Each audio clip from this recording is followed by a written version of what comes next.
Brothers and sisters, welcome to episode number 54 in Deuteronomy.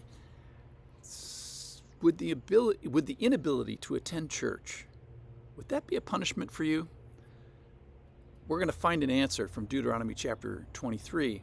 But let me start with the story first. When my wife and I get in the car after church, we frequently say, at least maybe 60% of the time, another great day at church. And it can be a variety of different things. Perhaps it's the sweetness of fellowship or the honor of bearing one another's burdens, or maybe it's the joy of using my gifts or the appreciation of watching somebody else use their gifts, or a particular conviction from the word in preaching or the reverence in worship. Could be anything. But most Sundays we conclude with, hey, what a great day at church. And our passage today teaches what it is like to not be able to gather on the Lord's day. And basically it's termed a punishment. All right. What they do is they say not everyone can enter the assembly of the Lord. Assembling is a privilege, and denying access to the family of God can be used as a punishment.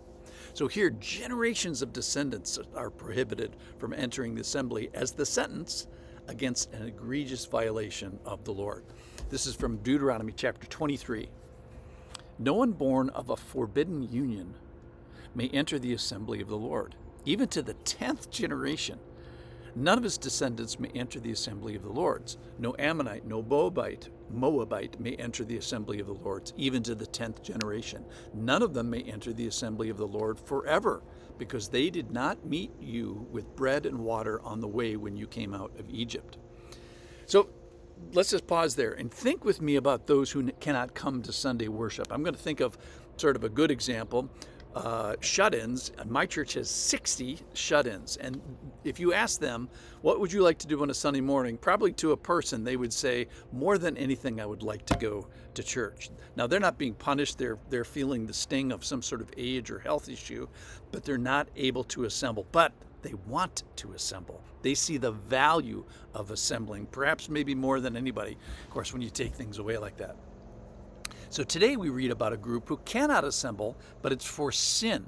There are consequences for violating the clear teachings of God. And of note, the chastisement that's used is the denial of one of the great privileges of being a Jew, which is identification with the people group, and to be seen as part of the clan, and then assembling of that. You can't assemble. So there's privileges there.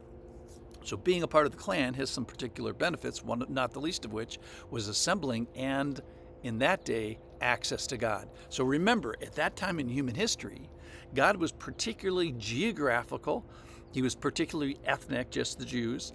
Access to him was uniquely a people in a particular place following a particular pattern, and most of the world was not a part of this. So to be excluded from that was a big deal. So here, because your behavior has been bad, you have separated yourself from the people of God, and you're being punished by losing your opportunity to continue in the assembly of God. And in today's passage, it may be long-lasting. It may echo down the corridors of time long past the original sinner's offense and even after the death of that sinner.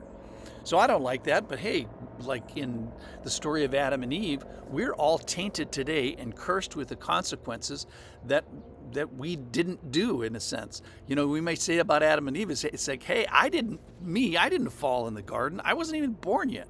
And nevertheless, the curse of the pain of childbirth, the power dynamics in a marriage, the making work difficult, and even death itself, all those things affect me and my generation. So in a sense, I'm cursed, even though it happened generations ago. So let's go to the Oxford Dictionary of Christianity, and let's talk about excommunication, because that's really what we're talking about here today, even though the word excommunication is not in the Bible. What it is an ecclesiastical censure imposed by a competent authority, which excludes those subjected to it from the communion of the faithful and imposes on them other deprivations and disabilities. So a similar concept is in the New Testament, and the restraint of being kicked out of the body of Christ or the synagogue in the case of the New Testament time acts as a restraint on people. So they didn't want to be put out of the synagogue. Other terms that are used in the New Testament church is to put him out of the church, treat him as a Gentile and a tax collector, hand him over to Satan, have nothing more to do with him. All these are synonyms for basically excommunicating a person. It's the ultimate censure to be banished from the people of God. So let me conclude here.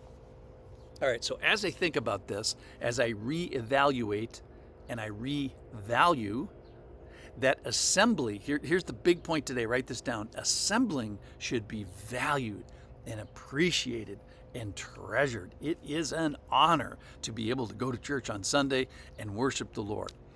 And recognize, in our story here today, but recognize the severe punishment when it's taken away. So this Sunday, or maybe Saturday night as you prepare for it by going to bed early, let's multiply our affections for the Lord's people, on the Lord's day, in the Lord's assembly, and in the Lord's house.